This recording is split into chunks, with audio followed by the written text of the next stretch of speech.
Good morning, and welcome to another edition of the St. Luther Missionary Baptist Church Sunday School Review for Sunday, December 12, 2021. We're still in our winter quarter, and we're in Unit 1, God Requires Justice. And today's lesson is Lesson 2, and the general topic is David administers justice and kindness. The adult topic is the mercy of justice. The youth topic is showing kindness. And the children's topic is promise and loyalty. Today's lesson comes from 2 Samuel chapter 9, verses 1 through 7 and 9 through 12. Our background scripture is the entire chapter 9, and our devotional reading comes from Proverbs chapter 18, verse 24. Today's lesson is one of the most interesting lessons that I have experienced since I started studying the Bible. It's one of the first lessons that I read when I started studying the Bible, and it's always been very interesting to me. But if we pick up with 2 Kings chapter 9, we will miss a whole lot that you need to know before you can understand what's taking place in chapter 9. As a matter of fact, it would be helpful to go back and read the entire book of 1 Samuel and the entire book of 2 Samuel. But basically, if you look at today's lesson, I guess I would have entitled it Destined to be King, or Destined for Greatness. Because what we see here is that David, and we know that King David was not always a king. He started out as a sheep herder. He was one of 8 children born to a man named Jesse, a Bethlehemite. And God had sent the prophet Samuel to Jesse's house to find a king.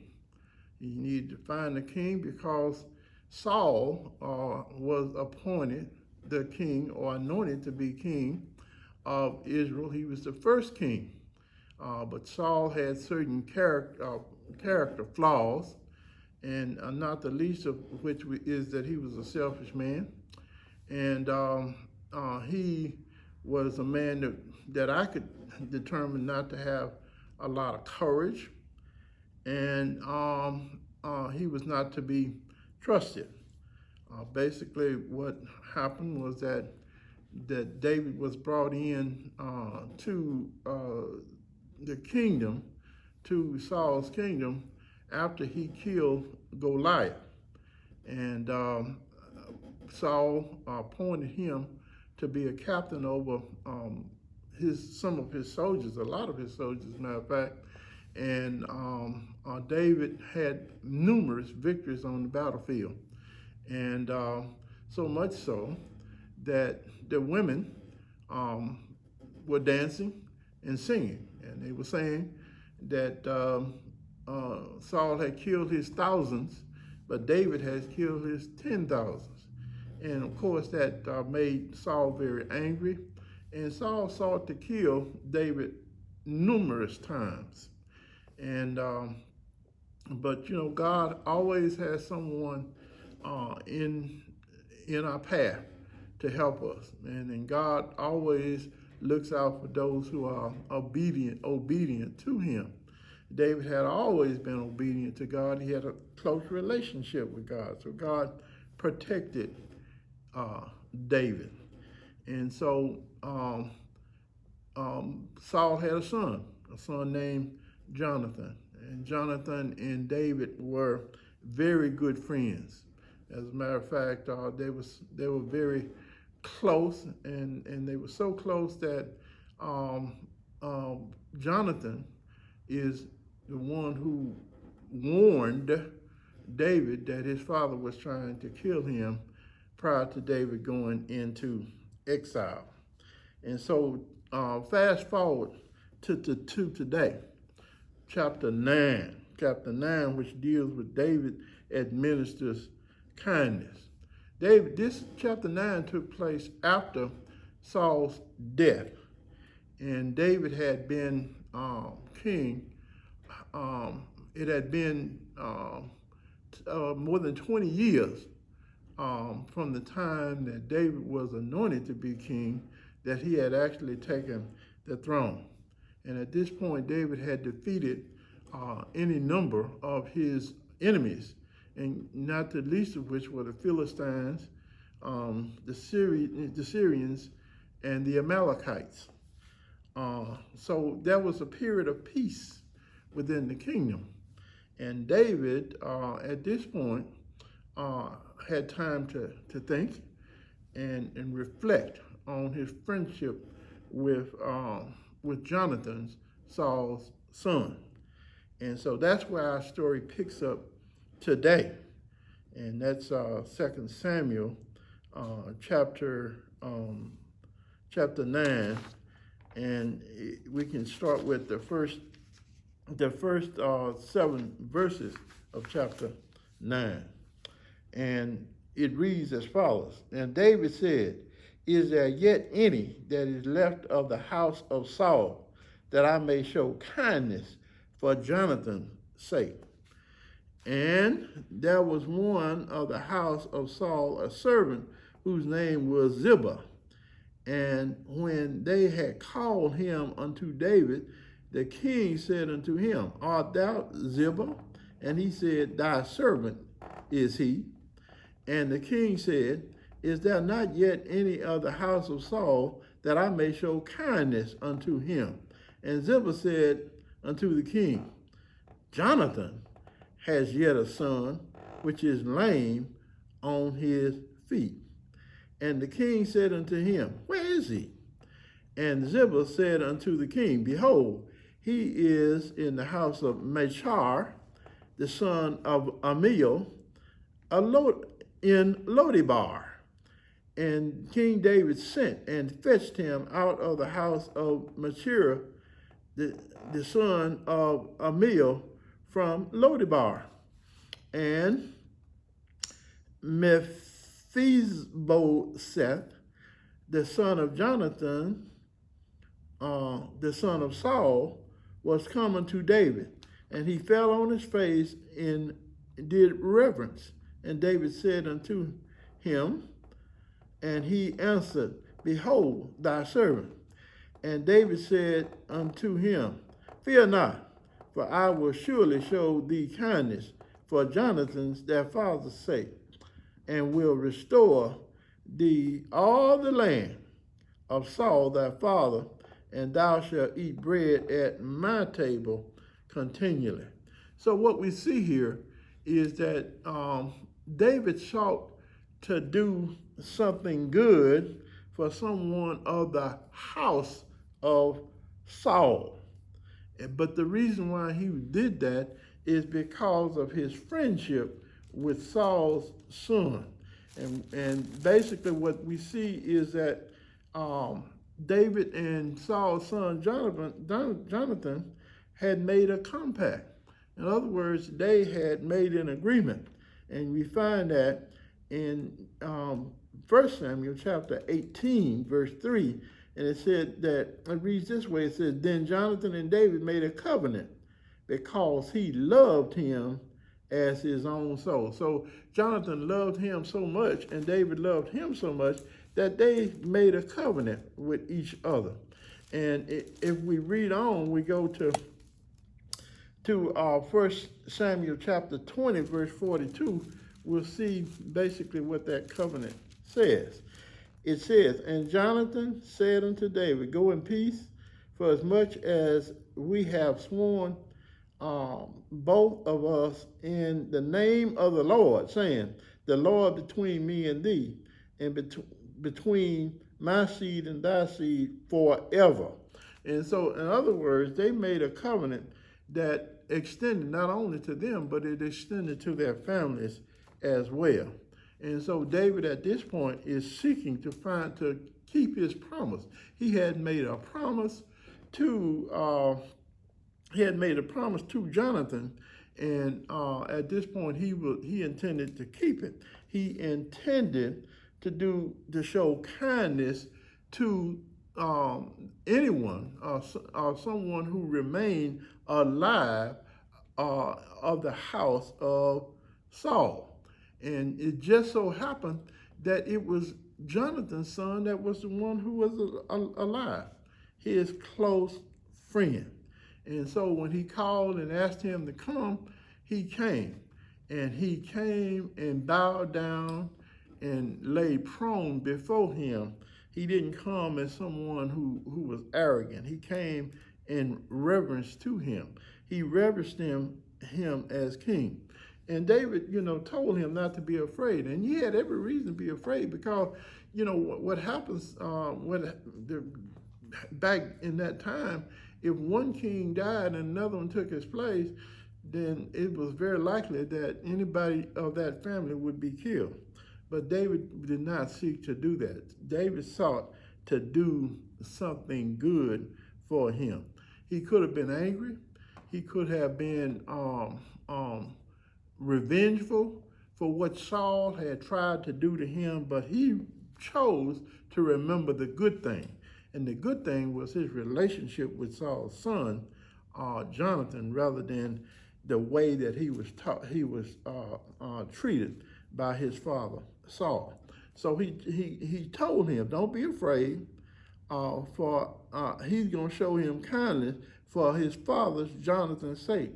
And he said what? He was going to restore everything that was rightfully his as being the son or the grandson of Saul. Saul was the king. Saul owned a lot of land and other things.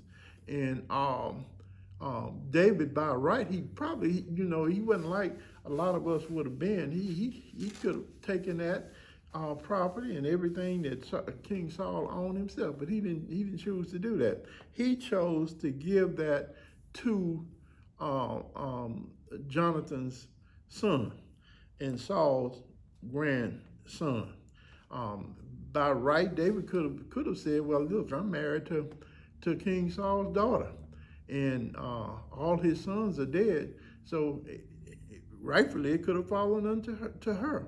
But he didn't choose to do that. He chose to give everything to Saul's grandson, to his friend's son.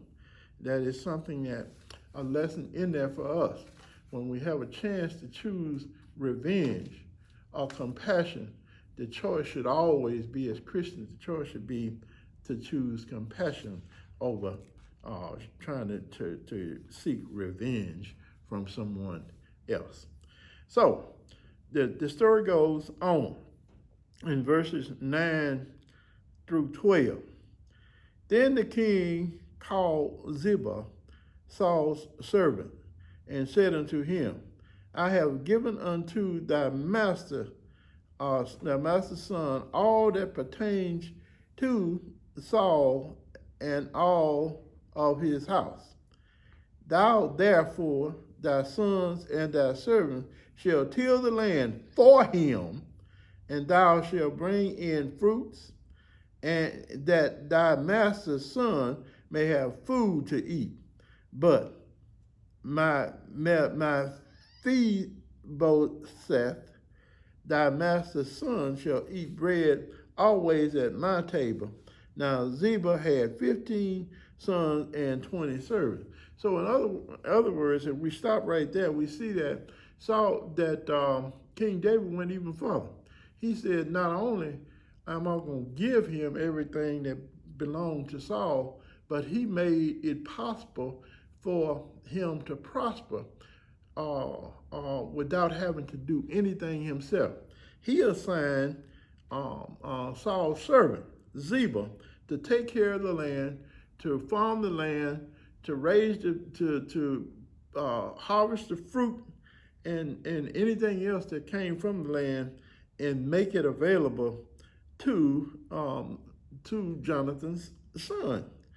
And that's what he did. And we notice here that Ziba had enough people to help him to be able to do that. He had 15 sons and 20 servants. Then said Ziba unto his son, unto the king, according to all that my lord the king has commanded his servant, so shall thy servant do. As for Mephibosheth, said the king, he shall eat at my table as one of the king's sons. And he had a young son whose name was Micah. And all that dwelt in the house of Ziba were servants to them. So in other words, what we see here is not only did David show kindness, and he did it to the extent that he brought Jonathan's son into his house, and he sat at his table. He ate at his table every day. He treated him as if he was one of his sons. And so what we see is that David had made a commitment to Jonathan, and he was fulfilling that commitment. You know, we should not be so, it should not be so easy for us to make commitments that we don't keep. You know, we have someone who made a commitment to us. God made a commitment to us. He gave us Jesus Christ for the forgiveness of our sins. And so, you know, when we look at a situation where we have an opportunity to show kindness rather than revenge or hold grudges against people, then we should always be willing to show kindness, because that's what God did for us. We had sinned. There's no way for us to do anything about sin ourselves, but God made it possible for us to have forgiveness from sin. And so just like David showed compassion on Jonathan's son, then what we have to understand is that we need to err on the side of compassion rather than being vengeful or angry. I'd like to close by reading what was said in our book that we received, our teacher's book that we received for Sunday school. And it says, students lessons your life section. The lesson is a challenge to each believer to intentionally show kindness, even to those who cannot reciprocate or those whom he or she identifies as being undeserving. Allow the truth about the fact that God withholds deserved justice and grants undeserved mercy to motivate you to commit to showing it to others. So in other words, we should be willing to be merciful and while we administer justice, just like David did. Thank you for listening, and have a great day.